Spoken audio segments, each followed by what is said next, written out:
સૌથી પહેલાં તો તમે આ ચેતર વસાવાના એક કાર્યક્રમની અંદર જે જનમેદની ઉમટી પડી છે, સૌથી પહેલાં દોસ્તો તમે એ વિડીયોને જુઓ. નેતાએ બે ચાર લોકોને મોકલેલા છે કે ભાઈ વિડીયો બનાવી લાવજો, અને વિડીયોમાં કહેશે કે ભાઈ આ તો ઢીલા ઢીલા હતા બધા, એટલે આવું ઢીલું ઢીલું નહીં ચાલે. એટલે બધા હું જય જવાન બોલું, તમારે જય કિસાન બોલવાનું છે જોરથી. અહીંથી બોલો એટલે સત્તા મંડળને સંભળાવવું જોઈએ કે આદિવાસીઓ ત્યાં ભેગા થયા છે અને ખૂબ ઉત્સાહ સાથે નારા લાગી રહેલા છે. નારા તો ભાઈ લગાડવા પડશે, તમારે લગાડશો ને બધા? નારા તો લાગવા જ જોઈએ આપણી સભામાં. જય જવાન, જય જવાન. ધન્યવાદ. આજની આ સભામાં મારી સાથે મંચસ્થ ઉપસ્થિત છોટાઉદેપુર લોકસભાના પ્રભારી એવા મુકેશભાઈ બારિયા, નર્મદા જિલ્લા આમ આદમી પાર્ટીના પ્રમુખ એવા નિરંજનભાઈ વસાવા, સાથે જનરલ સેક્રેટરી એવા વિક્રમભાઈ તડવી, સાથે ઉપપ્રમુખ આશીષભાઈ, ગિરિરાજભાઈ અને મંચસ્થ ઉપસ્થિત તમામ વડીલો, માતાઓ, બહેનો અને મારી સામે ઉપસ્થિત થયેલા હજારોની સંખ્યામાં મારા પિતા સમાન મારા વડીલો, સંતો, મહંતો, આગેવાનો, મારી માતા તુલ્ય મારી માતાઓ, મારા યુવાન સાથી મિત્રો, બધાને ચૈતર વસાવાના જોહાર કરું છું, સૌને મારા નમન કરું છું. હમણાં થોડા દિવસથી હું મીડિયામાં જોઉં છું, લોકસભાના સદનમાં જે મનરેગા હતી એ મનરેગા યોજનાનું નામ બદલી કાઢવામાં આવ્યું છે. જાણો છો ને બધા? આ ભાજપની સરકારે એમણે કરેલા કૌભાંડોને છુપાવવા માટે, એમના નેતાઓએ કરેલા ભ્રષ્ટાચારને છુપાવવા માટે મનરેગા યોજનાનું નામ બદલવા માટે એક બિલ મંજૂર કર્યું અને બિલ લોકસભાના સદનમાં પાસ કરવામાં આવ્યું છે. ત્યારે આ ભાજપની સરકારને અમે આ મંચ પરથી કહેવા માંગીએ છીએ, મનરેગાનું નામ બદલવાથી તમારા બધા કૌભાંડો અમે ભૂલવાના નથી, એ ભ્રષ્ટાચારીઓને અમે છોડવાના નથી. આ નામ બદલનારી આ સરકાર તમે જોઈ લો, મનરેગાનું નામ જી રામજી, ભગવાન રામના નામે નાખ્યું. જી રામજી. અમારા વડીલો, અમારા સંતો, અમારા મહંતોએ અમને કીધું રામજી તો આપણા હૈયે વસે છે, છતાં આ ભાજપની સરકાર ભગવાન રામને પણ એમના કૌભાંડો છુપાવવા માટે ઉપયોગ કરે છે. એ સરકારને જાકારો આપવાનો છે. હવે આપણે શું બોલવાનું? આપણે મનરેગાના કૌભાંડ, મનરેગાના ભ્રષ્ટાચાર આવું બોલતા હતા. હવે એવું ના બોલે, કેમ કે ભાજપ વાળાને શરમ આવે, એટલે હવે જી રામજી નામ રાખ્યું, એટલે હવે આપણાથી જી રામજી ના કૌભાંડ એવું બોલાય ના બોલાય? જી રામજી ના કૌભાંડ આપણાથી બોલાય ના બોલાય? જી રામજી ના ભ્રષ્ટાચારીઓ આપણેથી બોલાય ના બોલાય? એટલે આ નામ બદલવાની આ સરકારની જે આવડત છે, એ સરકારને ઘડીકમાં નામ બદલે, ઘડીકમાં મંત્રીમંડળ બદલે. પણ આ મંચ પરથી હું કહેવા માંગુ છું, વડીલો, મારી માતાઓ, મારા યુવાનો, જો તમારો સહકાર આ જ રીતે અમને મળતો રહ્યો તો 2027માં એમની સરકાર અમે બદલી નાખીશું.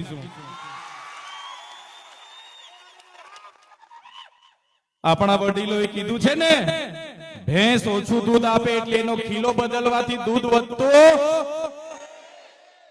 ભેંસ ઓછું દૂધ આપે એના ખીલા બદલીએ તો દૂધ વધતું. એટલે આપણે ભેંસ જ બદલી નાખવી પડે ને. એટલે આ સરકારને પણ આપણે કહેવાનું છે, તમારા કૌભાંડો, તમારી નિષ્ફળતાઓ છુપાવવા માટે તમે મંત્રીમંડળ બદલો છો. એ મંત્રીમંડળ નવું આવ્યું, એમાં પણ કઈ હવા છે નથી. એટલે 2027માં અમે સરકાર બદલી કાઢવાના છે.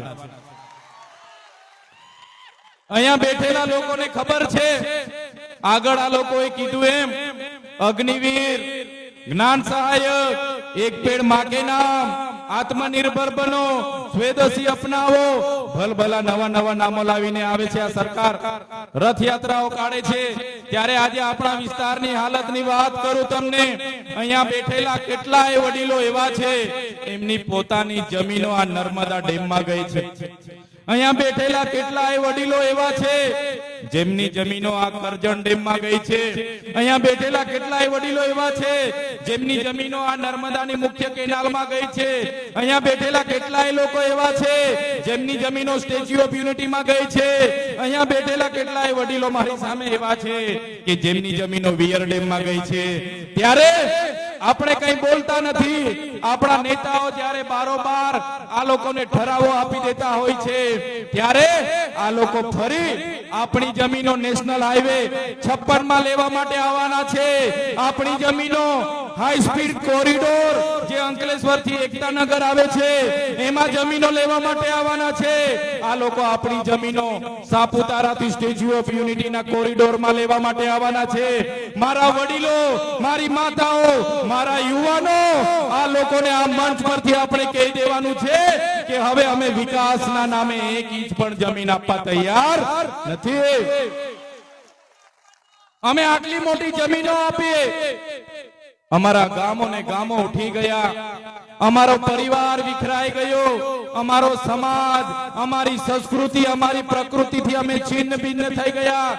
કોઈ સાવલી રહી છે, કોઈ ડભોઈ રહી છે, કોઈ સૌરાષ્ટ્રમાં ગયા, કોઈ કચ્છમાં ગયા, કોઈ દક્ષિણ ગુજરાતમાં છે. અને આજે નવી વસાહતોની હું વાત કરું, એમને નોકરી સામે નોકરી આપવાની વાત હતી. એને એક પરિવારમાંથી પણ આજે એક જણને નોકરી નથી મળી. એને જમીનો સામે જમીનો આપવાની વાત હતી. એમને પિયત જમીનો આપવામાં નથી આવી. એમને સિંચાઈનું પાણી મફત આપવાની વાત હતી. આ સરકારે સિંચાઈનું પાણી પણ નથી આપ્યું. એમને ખેતીવાડીની મફત વીજળી આપવાની વાત હતી. આ સરકારે એમને મફત વીજળી પણ નથી આપી. ત્યારે એ જ પવિત્ર ભૂમિ પરથી મારા ક્રાંતિકારી લોકોને કહેવા માંગુ છું, આ સરકાર એ ઉદ્યોગપતિઓની સરકાર છે. ત્યારે આવનારા દિવસોમાં સરકારને ઉખેડીને આપણે ફેંકી દેવું પડશે. આપણી સામે આપણી બહેનોના ઝૂંપડા જ્યારે તોડતા હતા, અમે જ્યારે ડેડિયાપાડાથી અમારી દક્ષાબેનનો ફોન આવ્યો, રાતે ફોન આવ્યો, ચૈતરભાઈ 2 વાગે આવીને પોલીસ વાળા અમને ઘરમાં પૂરી દીધા છે. બુલડોઝરો લઈને આવ્યા છે, 700-800 પોલીસ છે. અને એક બાજુથી ઘરો તોડતા તોડતા 34 લોકોના ઘર તોડી નાખ્યા. બહેનો અમને ફોન કરે રડતા જઈને, અને અમે ત્યાં પહોંચવાના પ્રયાસો કર્યા. પોલીસ અધિકારીઓ અમને રસ્તે રોકી લીધા, કોર્ડન કર્યા, અમને લઈ જવાના પ્રયાસો થયા. ત્યારે એક કેવડિયાવાળી બહેનો બિચારાના ઘરો તોડી નાખ્યા. મારા સાથીઓ, જે લોકોએ ડેમમાં જમીનો આપી, જે લોકોએ વિયર ડેમમાં જમીનો આપી, જે લોકોને રોજગારીના નામે સ્ટેચ્યુ ઓફ યુનિટીમાં જમીનો આપી, આ લોકો સ્ટેચ્યુ ઓફ યુનિટીમાં રોજગારી આપીશું એમ કરી કરીને જમીનો તો છીનવી લીધી, પણ રોજગારી ન મળીને આપણી બહેનો નાની દુકાનો ચલાવતી હતી. એ દુકાનો પર પણ બુલડોઝર ફેરવવામાં આવ્યું. ત્યારે આવનારી ચૂંટણીમાં આ લોકોને, એ બુલડોઝર ફેરવવાવાળા ભાજપના નેતાઓને ઈંટનો જવાબ પથ્થરથી આપણે આપી દેવાનો છે. શું વાંક હતો એ કેવડિયાની બહેનોનો? શું વાંક હતો એ ગરુડેશ્વરના લોકોનો? એમણે જમીનો આપી એ વાંક, એમણે નર્મદામાં જમીનો આપી આપણો ગુનો છે? આપણે વિયર ડેમમાં જમીનો આપી આપણો ગુનો છે? આપણે સ્ટેચ્યુ ઓફ યુનિટીમાં જમીનો આપી આપણો ગુનો છે? તો પછી કેમ આપણી બહેનોના ઘરો તોડવામાં આવ્યા? આજ કેવડિયાના ટ્રાઇબલ મ્યુઝિયમની વાત કરો. મારા આદિવાસી સમાજના 2 યુવાનો, ગબાડાનો યુવાન મારો જયેશભાઈ તડવી અને બીજો એક યુવાન રાતે જમ્યા પછી બેસવા ગયા. પોતાના ગામના ડુંગર પર બેઠા હતા. એમને શું ખબર હતી કે બહારના લોકો આવીને એમને પકડીને મારી નાખશે. એ બંને યુવાનો એક ને એક દીકરા હતા. પોતાના પરિવારના કમાનાર વ્યક્તિ હતા. બહારના કોન્ટ્રાક્ટરના માણસોએ એમને માર્યા, એમને બાંધી મૂક્યા. એટલો માર માર્યો, એટલો માર માર્યો, એટલો માર માર્યો, મારા ભાઈઓના આખા શરીર કાળા કાળા થઈ ગયા. એમની સરકારનો એક પણ નેતા એ પરિવાર સાથે નહોતો, પોલીસ એ પરિવાર સાથે નહોતી. અમે અમારી પૂરી ટીમ સાથે દવાખાને ગયા અને મરનાર દીકરાઓને ન્યાય મળવી જોઈએ, એફઆઈઆર થવી જોઈએ એ વાત અમે કરી અને બાદમાં પોલીસ અને સરકાર સક્રિય અને એક્શનમાં આવી.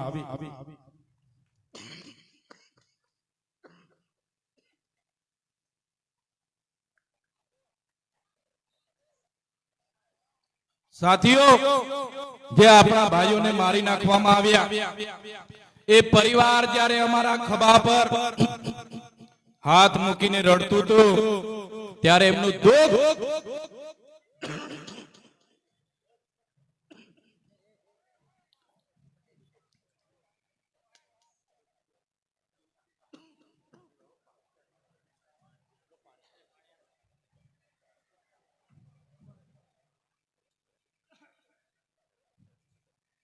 સાથીઓ, એ આપણા બે યુવાનોને આખી રાત બાંધી બાંધીને એટલો માર માર્યો, એટલો માર માર્યો, બંને યુવાનો અધમુવા થઈ ગયા.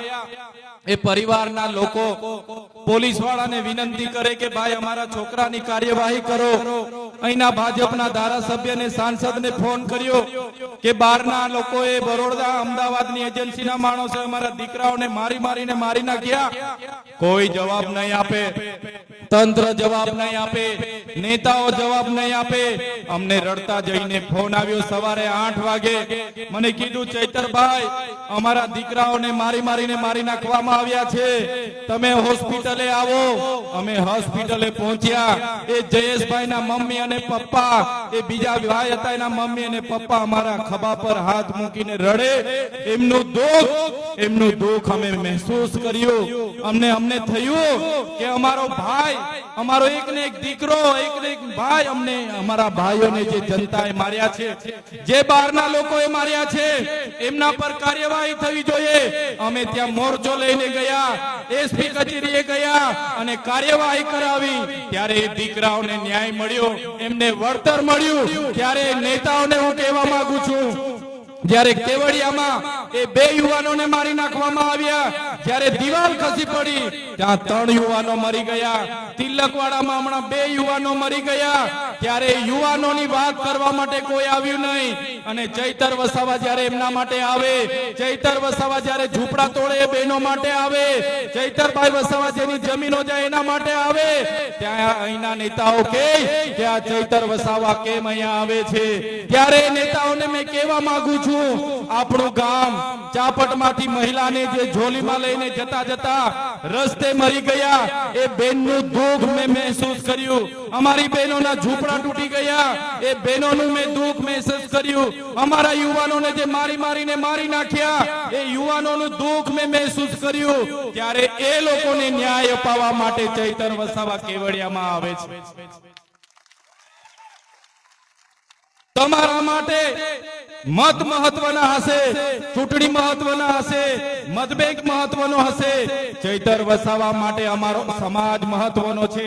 તમારા જેવા પાર્ટીના ગુલામ અમે નથી, તમારા જેવા પાર્ટીના ગુલામ અમે નથી. ટિકિટોના અમે મોહતાજ નથી, ખુરશીના અમે મોહતાજ નથી. ધારાસભ્ય નહોતા ત્યારે પણ કેવડિયા વાળા માટે લડ્યા છે, ધારાસભ્ય છે ત્યારે પણ કેવડિયા માટે લડીએ છે. અને આવનારા દિવસોમાં ધારાસભ્ય નહીં પણ હશો તો પણ આ વિસ્તારના લોકો માટે અમે લડીશું. એ નેતાઓને મેં કહેવા માંગુ છું, શું આ આદિવાસી બેન દીકરીઓને ઝોલીમાં ડિલિવરી માટે લઈ જાય અને મૃત્યુ થાય એટલે તમને મજાક લાગે છે? શું અમારા યુવાનોને અહીંયા બાંધી બાંધીને મારે, મરી જાય એ તમને મજાક લાગે છે? સ્ટેચ્યુ ઓફ યુનિટીમાં અમારા યુવાનોને રોજગારી નહીં મળે એ શું તમને મજાક લાગે છે? ત્યારે એ સાંસદ, એના ધારાસભ્યને હું કહેવા માંગુ છું, જે દિવસે તમારી બેન, તમારી દીકરી ઝોલીમાં ડિલિવરીમાં લઈ જતા જતા રસ્તે મરી જશે ને, એ દિવસે તમને ભાન આવી જશે કે દુઃખ શું હોય છે. જે દિવસે તમારા કોઈ ભાઈને કે કોઈ તમારા દીકરાને કોઈ બહારના લોકો બાંધી બાંધીને કપડા કાઢીને મારશે, અને તમારા ભાઈ ને દીકરાઓ મરી જશે ને તે દિવસે તમને ભાન પડશે કે દુઃખ શું હોય છે, પોતાના લોકોનું દુઃખ શું હોય છે એની એમને ખબર નથી અને અમારી મજાક ઉડાડે છે સાંસદ. એના કહેવા માંગુ છું કે જે દિવસે તમારો પોતાના દીકરાને, જે દિવસે તમારા પોતાના ભાઈને કોઈ આ રીતના મારીને મારી નાખશે ને તે દિવસે તમને અક્કલ તમારી ઠેકાણે પડી જવાની છે. ત્યારે સાથીઓ, આ વિસ્તારમાં જંગલ ખાતાના લોકો આપણા જિલ્લામાં 5360 જેટલી અરજીઓ 5-10 વર્ષથી હજુ પેન્ડિંગ છે. જંગલ ખાતાના લોકો એમને સનતો આપતા નથી અને આપણા લોકો ખેડી ખાય છે. એને ત્યાં જમીન માપણી વાળાને મોકલે છે, જંગલ ખાતા વાળાને મોકલે છે અને એ ખેડૂતો પર ખોટા કેસ કરવામાં આવે છે, ખેડૂતોને જંગલમાં મારવામાં આવે છે અને જંગલ જમીન છોડાવી દેવામાં આવે છે. ત્યારે મેં જંગલ ખાતા વાળાને પણ કેમ છું, તમારો જંગલ સંરક્ષણનો કાયદો તો 1864 માં બન્યો તો, તમારું જંગલ ખાતું તો 1927 માં બન્યું હતું. આ જંગલો પર અમારા આદિવાસીઓ હજારો સાલથી રહી છે અને આ જંગલ અમારા છે. આ જંગલ એ અમારા આદિવાસીઓ સાચવેલા છે. અમારા આદિવાસીને દાંતણ જોઈ તો ડાળકીનું દાંતણ જ ભાંગીને લાવે, એ કોઈ ઝાડને કાપતા નથી.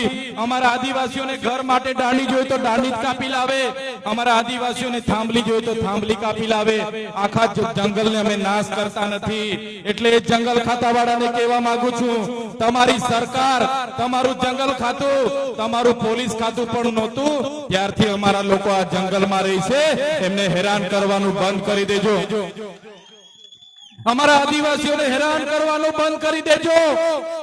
જંગલ ખાતાવાળા સાંભળી લે કાન ખોલીને, અમારા આદિવાસીઓને હેરાન કરવાના બંધ કરી દેજો. અને અમે જે ઘરમાં પાલ્યા હતા, તીરકામઠા, ધારિયા અને જે પણ અમે ભાલા મૂક્યા છે એ કઈ અમે શણગાર માટે નથી મૂક્યા. જે દિવસે અમારો આદિવાસી સમાજ, જે દિવસે અમારો આદિવાસી સમાજ ઘરમાં મૂકેલા ધારિયા, પાલિયા, તીરકામઠા અને ભાલા લઈને રસ્તા પર ઉતરી પડશે તે દિવસે તમારું જંગલ ખાતું પણ અહીંયા હોટેલું નહીં મળશે. પોલીસ અધિકારીઓ જે આપણા બંદોબસ્તમાં છે એમના માટે જોરદાર તાળીઓ પાડી લો. ત્યારે જે લોકો બંધારણની સાક્ષીમાં જનતાની રક્ષા કરવાનું કામ કરે છે, સુરક્ષા આપવાનું કામ કરે છે, શાંતિ અને સલામતીમાં કામ કરે છે, નિષ્ઠા પ્રમાણે પોતાની ફરજ નિભાવે છે, એવા પોલીસ અધિકારીઓને ચૈતર વસાવાના કડક હાથે સલામ. પણ જે પોલીસ અધિકારીઓ અમારા યુવાનોને રસ્તે ઉભા રાખીને મારે છે, અમારા ખેડૂતો પર 500,000 રૂપિયા લૂંટી લે છે, અમારા લોકોને રેડ પાડીને ડરાવે છે, એ પોલીસ અધિકારીઓને પણ આ મંચ પરથી કહેવા માંગુ છું, એ ભ્રષ્ટાચારી પોલીસ અધિકારીઓ સાંભળી લે, એ હપ્તાખોરી પોલીસ અધિકારીઓ સાંભળી લે. અમારા લોકોને હેરાન કરવાનું બંધ કરી દેજો. નહીં તો આવનારા દિવસોમાં 2027માં આમ આદમી પાર્ટીની સરકાર બનવાની છે. તમારા બધાના પટ્ટા ઉતારાવીને મૂકી દઈશું અમે. ભ્રષ્ટાચાર પોલીસ અધિકારીઓ સાંભળી લેજો. કલેક્ટરના ઈશારે, ભાજપના નેતાઓના ઈશારે કોરિડોરમાં અને હાઈવેમાં અમારા લોકોની જમીનો લેવા નહીં આવતા. તમારા બધાના ટાટિયા તૂટી જશે આ વિસ્તારમાં. આજે મંચ પરથી કેમ છે? આજે અમે નર્મદામાં જમીનો આપી, નહેરોમાં જમીનો આપી, કરજણમાં જમીનો આપી, અમે આજે રેલવેમાં જમીનો આપી, નેશનલ હાઈવેમાં જમીનો આપી, કોરિડોરમાં જમીનો આપી, સ્ટેચ્યુ ઓફ યુનિટીમાં જમીનો આપી. આજે નહેર અમારા ગામડાઓમાંથી જાય છે, નહેરનું પાણી કચ્છ સુધી પહોંચે છે. મારા આદિવાસીઓને આજે પાણી આપવામાં નથી આવતું. શું વાંક છે મારા આદિવાસીનો, જે પોતાનું પાણી જોઈ શકે છે પણ લઈ નથી શકતો?